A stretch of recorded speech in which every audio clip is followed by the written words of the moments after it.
প্রমিতা রাঙাকে আশীর্বাদ করে বলে, বিজয়ী হয়ে এসো। এরপর রাঙা বেরিয়ে যেতে গেলে তখনই হোঁচট খায় আর একলব্য রাঙাকে ধরে ফেলে।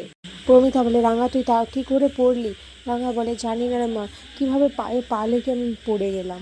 প্রমিতা বলে, না না, বেরোনোর সময় এটা তো অশুভ লক্ষণ, তুই একটু বসে যা। কিন্তু রাঙা বসার পর যখন আবার বেরিয়ে যায়, প্রমিতার মনটা খুব কুগাইতে থাকে।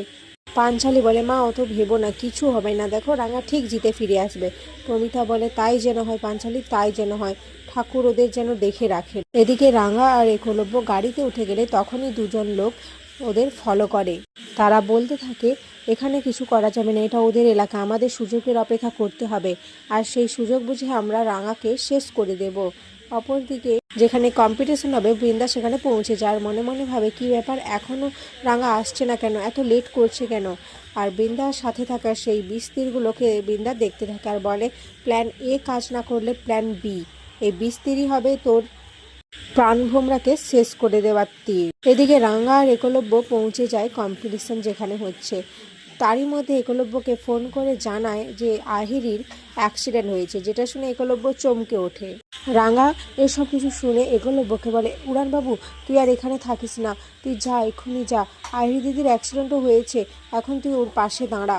একলব্য বলে, কিন্তু রাঙা তোমাকে আমি এভাবে ছেড়ে কিভাবে যাব বলো? আর আহিরি খুব ভালো গাড়ি চালায়, হয়তো ওই গাড়ি চালাতে গিয়েই কিছু একটা হয়েছে। রাঙা বলে, আরে আমাকে নিয়ে অত চিন্তা করিস না, আমি তো পৌঁছেই গেছি, আর একটু পরেই তো খেলা স্টার্ট হয়ে যাবে, তুই এত ভাবিস না, তুই এখন যা। এরপর একলব্য ওখান থেকে গাড়ি নিয়ে বেরিয়ে পড়ে আহিরি যেখানে ভর্তি রয়েছে সেই হসপিটালের উদ্দেশ্যে। এরপর রাঙাও কম্পিটিশন হলে প্রবেশ করে। রাঙার কোচ রাঙাকে দেখে বলে, রাঙা তুমি এসে গেছো, এই দেখো সব স্টেট চ্যাম্পিয়নশিপে যারা যারা এসেছে তাদের স্কোর আমি দেখে নিচ্ছি, খুব ভালো পারফরম্যান্স সবাই। এরপর তিনি রাঙাকে একে একে বলতে থাকেন কে কীভাবে পারফর্মস করেছে। এদিকে বৃন্দা রাঙা যখন প্রবেশ করে তখন তাকে দেখে ফেলে আর বলে, এই তো রাঙা এসে গেছে, এবার তো আমার খেল শুরু করতে হবে। কোচ ম্যাম বলে, রাঙা এটাই কিন্তু তোমার কাছে শেষ সুযোগ, এটা যদি তুমি নিখুঁতভাবে শেষ করতে পারো তাহলে কিন্তু তোমার লাইফ সাকসেসে ভরে যাবে রাঙা, এটা করলেই তুমি ইন্টারন্যাশনালে চান্স পাবে, তাই তোমাকে খুব ভালো করে করতে হবে রাঙা, কোনো কিছু মাইন্ডে এনো না, শুধু তীরন্দাজিতে ফোকাস করো রাঙা, শুধু তীরন্দাজিতে ফোকাস করো।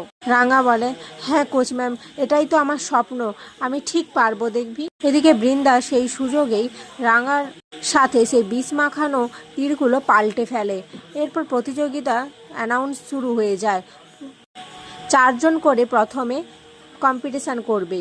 এদিকে রাঙা সেই তীরগুলো হাতে নিয়ে দেখতে থাকে যেগুলো বৃন্দা পাল্টে দিয়েছিল, আর আড়াল থেকে বৃন্দা এই সমস্ত কিছু লক্ষ্য করতে থাকে আর মনে মনে বলে, ভালো রাঙা ভালো, তুই এবার শেষ হয়ে যাবি, তো তীরন্দাজি হওয়ার স্বপ্ন এখানেই থেমে যাবে, যেভাবে তুই আমাকে শেষ করে দিয়েছিলিস, আমার স্বপ্নগুলো শেষ করে দিয়েছিলিস, ঠিক সেইভাবে আমি তোকেও শেষ করে দেব। আর এখানেই আজকের পর্ব শেষ হয়ে যায়।